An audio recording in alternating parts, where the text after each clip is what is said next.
He has delighted lovers of comedy across the world for generations. Whether he's walking or talking, John Cleese is one of the world's favourite funny men when it comes to silly slapstick and irreverent wit. From Monty Python's madness in the 1970s... I think it's a joke, sir. Like Silly as Sodus or Big as Digger, sir. to the brief but unforgettable Fawlty Towers. Can't, I've got too much to do. Listen, don't mention the war. I mentioned it once, but I think I got away with it all right. From the fun of a fish called Wanda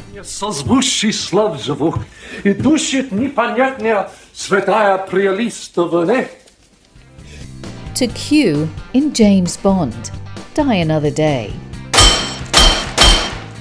and nearly headless Nick in Harry Potter. Welcome to Gryffindor. Still on tour at the age of 82, he will visit Bangkok on January 11, 2022 for his one-night show, Why There Is No Hope. What is the poor man doing performing when he should be at home lying down resting? Well, I'll tell you why I'm here, my friends. I'm here, frankly, because I need the money. We were lucky enough to meet him in advance via Zoom. You hear me all right? Yes, indeed. Yeah, good. Is there A lady down there called Raine. What are you doing here, Raine? I'm part of the team, but I'm in Bangkok, and our other colleagues there are in Pattaya. Ah, good. But you're not going to sing? Oh, no. Well, I can sing if you like, but I might clear the room. Sing. I wish you a Merry Christmas. Oh, I don't know that one. Oh, good.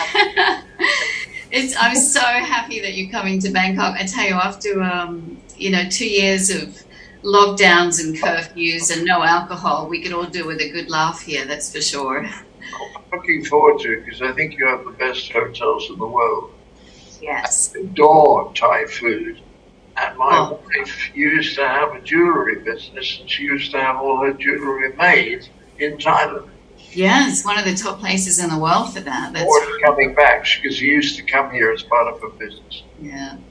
I think the audiences in Asia, and particularly Thailand, love to have you here, because you've been here some years ago, I recall. But it's been a while, I think, before the last visit. Well, I don't remember. You see, I play so many places, and if I'm on a tour, I go from one to the next before I ever have time to see where I am. Yes. But I tour a lot in America and Canada and Australia. I don't tour in the UK because the press is so unpleasant that they make everything unpleasant. But in the places that I do tour a lot, which is America, for example, I sometimes realize that I played a town and I've forgotten all about it because all I saw was the hotel and the theatre and the airport. Yeah, it's all a blur. I mean, it's listen, who are these people? There's a guy here called Max.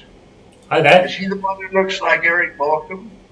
Oh, no, that's me. You must be referring to me. I especially put on my Eric Morecambe's today for this occasion. No, I'm David. What I find so wonderful is that the other day I was talking to both my sons who are like early 20s, and they've just discovered Monty Python. They asked me, said, "Mum, have you ever seen this Monty Python stuff? It's so funny." And I said, "Wow, isn't it great that even now with kids now, it's what you did and all the humour that you're involved in is still so relevant and still so funny." It's hard to figure out what it is that was so different, but I think the word that sums it up is silly. Most comedy now, it's perfectly sensible, it's funny. The Americans on television now are producing very, very good comedy, but very little of it is silly. Very little is people slapping each other's faces with fish or opening a cheese shop that doesn't have any cheese at all in it. You don't get that kind of humor. And people, when I go to America in particular, people who were unfortunate enough to grow up in the Midwest, where, of course, nothing happens, nobody has passports, nobody's been anywhere. And suddenly they saw this thing was so different from anything else they'd ever seen in their life. And it lit a little fire in them. You see what I mean? Mm. They suddenly found, oh, I love this. I didn't know it existed. Yeah. A lot of people have helped me, for Python in particular, just saying thank you for not just making me laugh, but thank you for forming my sense of humor. Because they hadn't seen that kind of stuff. You didn't know it existed. And when they saw it, they loved it. Hey, Max, I know you had a couple of questions you wanted to throw out there, not just me. Yeah, what do you want to ask? Oh, well, I was just thinking, really, I'd love to hear maybe delve into your memories about what it was like creating some of these things. You know, when you're sat in a room with these creative people and you're coming up with ideas, and suddenly you've got that idea that you know or you think is going to work, or you just want to see out there in the world. What's it like being in that room at that moment? That's what I'm really It helps to be with a group of people, because trying to be funny and failing is about as embarrassing as anything gets, except for the English batting in the last test. And if you've got a few people around you, I think this is what happens with bands, that at the beginning they cling together for warmth and comfort. And then as they become more successful, then they don't feel quite so, what's going to happen? They begin to feel more confident. And that's where the conflicts start coming in the groups. But with us, we knew each other a little bit, and we liked each other. And the main thing was we thought each other was funny. But when we went to see the BBC, and he said, I understand you'd like to do a series, and we said we'd like that. And the head of BBC Comedy said, well, what do you propose doing? We couldn't tell him because we hadn't discussed it. I mean, that is completely balmy. But when they gave us the series anyway, which is one of the most extraordinary acts in TV history, we sat down to write. We sat down to say, well, what are we going to do? And we didn't get any. And after about 3 sessions, Terry Jones said, well, let's just go home and work and write. So he went home and to South London. Michael, his writing partner, went to North London, and they wrote on their own, and they talked over the phone. Eric always worked on his own. Chapman and I always worked in the same room. And we wrote some stuff, and we just wrote what amused us, because we'd always had these ideas in the past, but if we did them, the director or producer would always say, yeah, very funny boys, but they won't get it in Bradford. It was probably true. It was probably true that it wasn't the sort of humour that would go down to Bradford. But there were enough people who did think it was funny. It turned out we didn't know that. And when we got together after the first week's writing and read stuff out, we started laughing at stuff. We thought, well, maybe it is funny. And when we did the first show, I remember standing in the wings, and I said to Michael Payne, and it just occurred to me, we could be the first comedy show in history to be recorded to complete silence. And Michael said, I was having the same thought. So we had no idea whether it would work, and you never do. The things that are big hits are very frequently out of the blue. The great problem is that everything costs so much now, and the executives are so terrified of being fired that they only want to do retreads of what they've already done because they feel it's safer. And I've written a film now, which is a light comedy about cannibalism, which I think is probably the funniest thing I've ever written. And I'm not sure I'll ever get the money to make it. Because the executives, I'm not kidding you, very, very few of them have any idea what they're doing.